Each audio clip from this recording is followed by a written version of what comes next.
삼성그룹이 올해 49조 원 규모의 투자를 단행하기로 잠정 결정했습니다. 역대 정부 출범 초기와 비교하면 투자 증가폭이 기대에 못 미친다는 평가인데 삼성이 이 같은 결정을 한 배경은 무엇인지 박병영 기자가 짚어봤습니다. 삼성그룹이 기존 주력 사업에 대한 대규모 투자 대신 미래 신사업 발굴에 집중하는 이른바 창조경제형 투자로 전환합니다. 삼성그룹은 올해 투자 규모를 지난해보다 3%가량 늘어난 49조 원으로 잠정 결정하고 산업통상자원부에 관련 자료를 제출했습니다.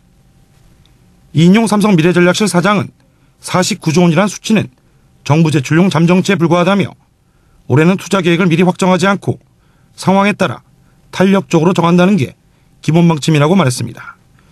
당초 재계에서는 지난해 47조 8천억을 투자했던 삼성이 올해는 50조 원이 훌쩍 넘는 투자 계획을 발표할 것으로 예상했습니다.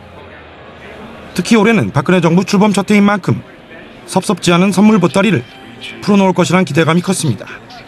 삼성은 과거 이명박 정부 출범 당시 전년 대비 30% 가까이 늘어난 28조 원대의 투자를 단행했고 리먼 사태가 있었던 2009년을 제외하고는 매년 두 자릿수의 투자 증가율을 보여왔습니다. 새 정부 출범 초기 삼성이 지금까지 하는 다른 투자 방침을 정한 것은 글로벌 경기 상황이 좀처럼 호전되지 않고 있고 주력 계열사인 삼성전자의 대규모 설비 투자도 상당 부분 마무리된 만큼 더 이상 무리하게 투자를 늘릴 수 없다는 현실 인식에서 비롯됐습니다.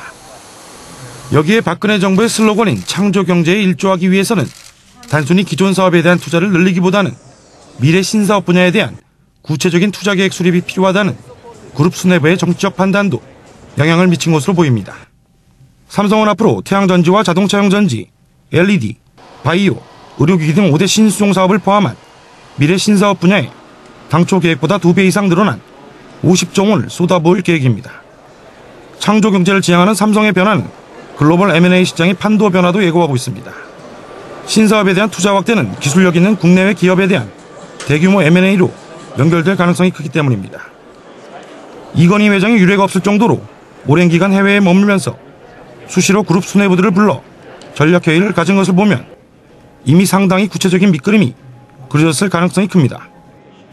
이건희 회장이 이번 주말 일본에서 귀국하는 즉시 출근 경영을 재개할 것이라는 관측이 나오는 것도 이 같은 이유 때문입니다. 이건희 회장이 구상한 창조경제에 대한 경영 방식이 구체적으로 어떤 내용인지 앞으로 어떤 성과를 낼 것인지 재계는 물론 세간의 이목이 집중되고 있습니다. 한국경제TV 박병현입니다.